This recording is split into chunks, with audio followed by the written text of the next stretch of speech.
الأخبار الموجزة ليوم الاثنين. صرحت وزارة المالية إنه خلال 11 شهرا ماضيا تم جمع 100 مليار أفغاني من إيرادات جمارك البلاد، بينما ما زادت إيرادات الجمارك أكثر من 72 مليار أفغاني قبل وصول الإمارة الإسلامية إلى الحكم. صرحت بلدية كابول تم تحرير منطقتين خضراءين وطريق من المصادرة في المنطقة 11.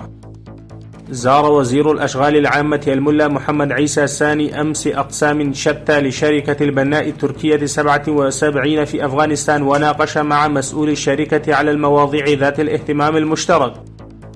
يقول مسؤول ترخم المولوي محمد صديق تم إغلاق بوابة ترخم بناء على توصية المسؤولين لعدم إيفاء الوعود من قبل الجانب الباكستاني، وطالب المواطنين بعدم السفر على طريق ترخم حتى إشعار آخر. حسب تصريحات وزارة الدفاع الأفغانية تم اختبار الدبابات التي تم تجديدها حديثا فيما يتعلق بإطلاق النار التجريبي للدبابات التي تم تجديدها في كتيبة الدبابات في الفيلق المركزي 313. تستمر المرحلة الثانية من مراقبة محطات الضخ والمخازن ومراكز المنتجات البترولية منخفضة الجودة في مقاطعة كابول.